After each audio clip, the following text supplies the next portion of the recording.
Morning, everybody. It's Thursday morning, I believe. Week number 2 at the cafe. Things have been going really well. Thrilled to be doing this, honestly. Sharing the love of jazz with people. Apparently, my passion comes through. Who knew? But that's an important part of evangelism, of spreading a message, is genuine belief and sharing a passion. And I think that's what connects with people as much as anything else. But the art form does have its revelations. It does have a lot of meaning and purpose. Today we're doing a fantastic jazz guitar morning.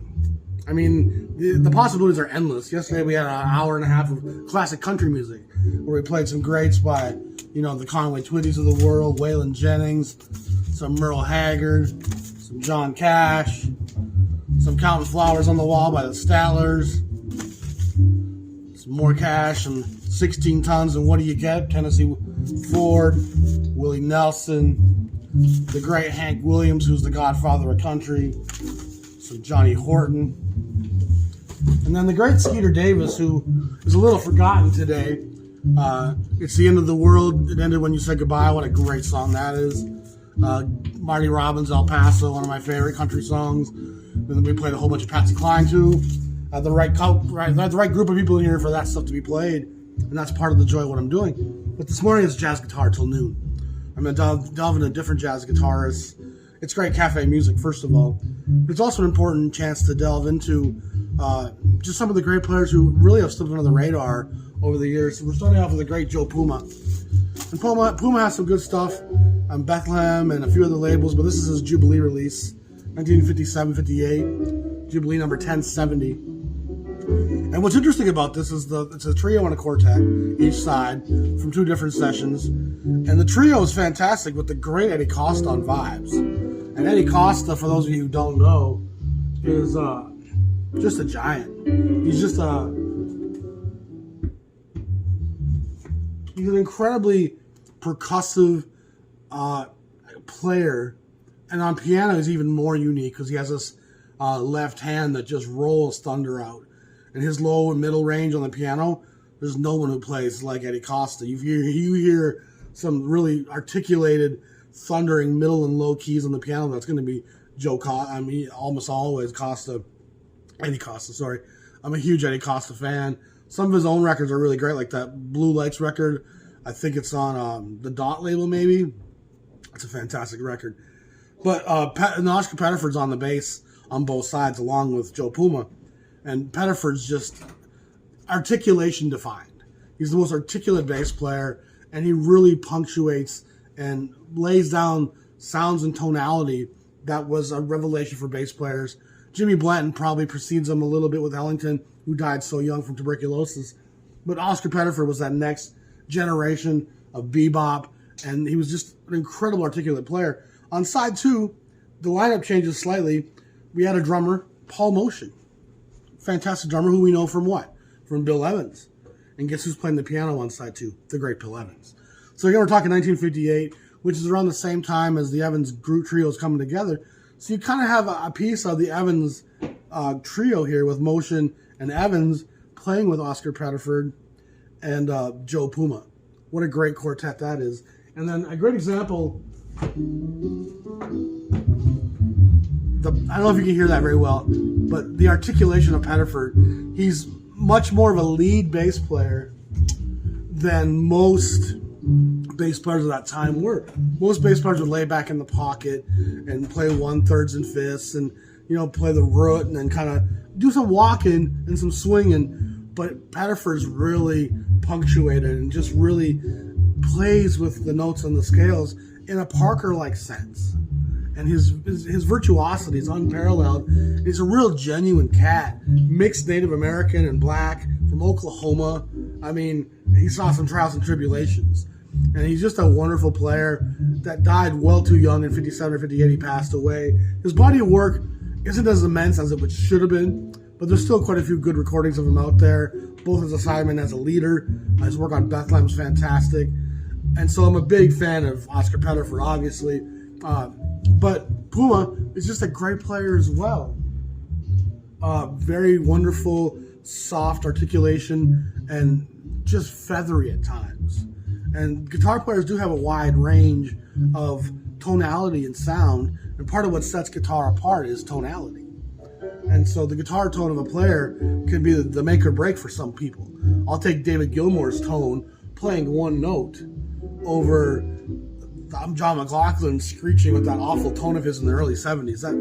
That Birds of Fire record, that's the worst guitar tone I can think of off the top of my head. It's screeching. It's shrill. It drives nails into my brain. And the fact that people like that kind of dissonance and that kind of... I'm a little bewildered. And I think sometimes the reputation of players precedes people making their own opinions and helps shape their opinions because, well, everyone else says this guy's great, so I must think he's great. And if you don't like something, it's okay to be like, this is not for me. But there's Puma, the soft, gentle swing. So Puma's a great player. Again, not a great body of work as a leader, but definitely a guy, if you see a Puma record, you see him as a sideman. And this goes for Oscar Pettiford as well. You buy that. Don't pass that up. And I gotta say, really, it goes for all the players on this record. Eddie Costa. Anything you see with Eddie Costa on it? And Eddie Costa's body of work as a leader, small, 5 or 6 titles. But Costa was everywhere as a sideman for about 5-6 years. And he passed in a car accident at a young age as well. I think he passed away in like 63. So he was there for that late 50s glorious moment in jazz. And he's on everybody's recordings. And then we lost him, sadly. And then, of course, Motion and Evans don't need a whole lot of advertising by me. Miles Davis did that just fine, thank you.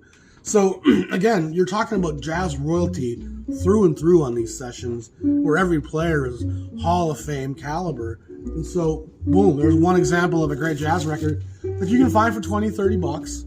I mean, some guys might sell for $60-$80 because they're those kind of sellers. And sometimes you can find a record like this for $5-$10. Based on, I mean, if you're on Discogs, my favorite sellers on Discogs, and this is by a country mile, is if they had a Kiss Avatar. I mean, or Metallica or Motley Crue. I mean, that guy doesn't care about his jazz stuff. More than likely. And I mean, I was a metalhead, but I certainly wouldn't make my avatar on my page a metal thing. So if the guy has Motorhead as his avatar, chances are, if he has jazz records for sale, he didn't spend too much time meddling over how valuable they were. And it's a random thing. You never do know. But so that's the first one. We'll come back with the next one when we have time. So next we're going to talk about the great Johnny Smith.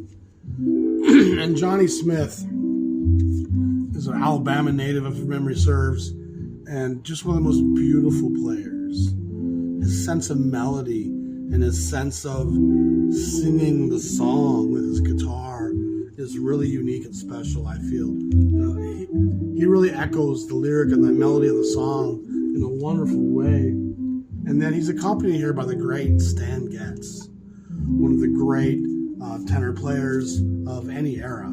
Getz was probably deep into his drug habit at this point, but drug habits never really stopped many jazz players from performing well.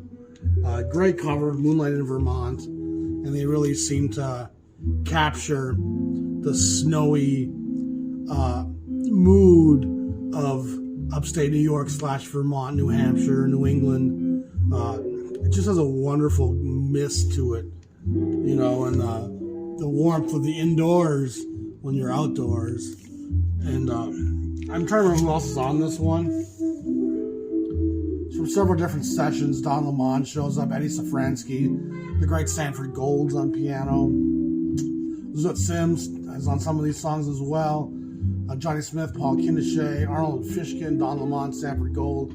So interesting little collection of tracks and musicians on the great Roost label out of New York City.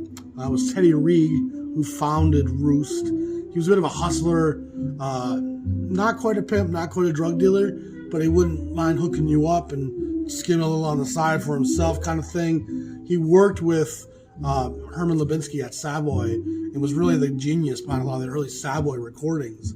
But two big men, two big personalities.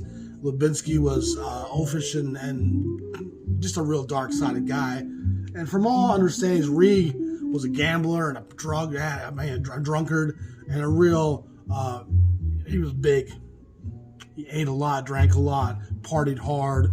Regal's a character, but a great ear for music and for artists and talent and even production. And he leaves Savoy and founds Roost, probably in 1950-51. And the Roost catalog of titles is really amazing. And it's only about 60 titles long. Probably more like 80s, because there is 23 or 24 10 inches, which some were repackaged as LPs. But then there was an LP run that runs into about 60 titles or so. And then they start to kind of repackage some stuff. And then eventually Roulette buys Roost. But Royal Roost was named after a club where he actually kind of hustled out front of. Teddy Reig's a real important person in the history of jazz. Again, just a rotund, big fella. He could have played the Penguin much better than Danny DeVito. I mean, he's that guy. But Reig seems to have more respect and love from the musicians, though, than a guy like Herman Lubinsky did. And people kind of knew Reig going in was who he was. And neither of them were guys to be messed with, which is probably the truth for most of these cats who ran these little labels. The Chess Brothers were no exception. Bob Weinstock at Prestige. The ones you hear the best things about are Orrin Keepnews at Riverside and Alan Frank at Blue Note. I mean, those are the two that really get a lot of love universally. But Johnny Smith's a great player. He has a great string of records at Roost. Then he goes to Verve and does a few sessions there. And then his daughter has some health issues, if memory serves again. And he ends up going to Colorado and essentially retiring and taking care of his daughter. And he plays some locally, but he kind of disappears off the scene. And the cool thing about Johnny Smith records, I mean, he's a great player, great tonality. The cool thing about Johnny Smith records, there's a lot of them at Roost, and some of them you'll find for $2, $3, $4, $5 in the dollar bins, because the covers look kind of easy listening, which they're not. They're great playing all across the board with great jazz musicians behind them. They're not fluff. They're great jazz records. So Johnny Smith is another guy that you can put on with your morning coffee, and you'll have a good time listening to Johnny Smith. Player number 3 we're going to talk about is the great Jimmy Raney. And Raney's a heck of a player. He was part of some really great early sessions. If I remember with Stan Getz, some of his early work at Roost, actually, I think Raney's a part of. I think he actually worked with Ray Brown a little bit at Verve for Norman Granz. This is a session on the Dawn label, number 1120, but it's actually a reissue of a Paris session, I think for the Vogue label perhaps. Again, a very articulate player. Rooted in bebop. We have Bobby Jasper, the Belgian tenor player on this. Roger Guerin on trumpet. Maurice Van Der on piano. Jean-Marie Ingrand on bass. And Jean-Louis Vial on drums. So you have a lot of Europeans on there, which would make sense. The session was recorded in 54, but here it gets a nice American issue on the Dawn label, a side label of Seco. And again, this record's not that easy to find. The Dawn stuff, some titles especially, are just rare birds. And this one could go for $60 to $100. Although if you're lucky, you might stumble on it in a dollar bin or a cheap bin for 10, 15, 20.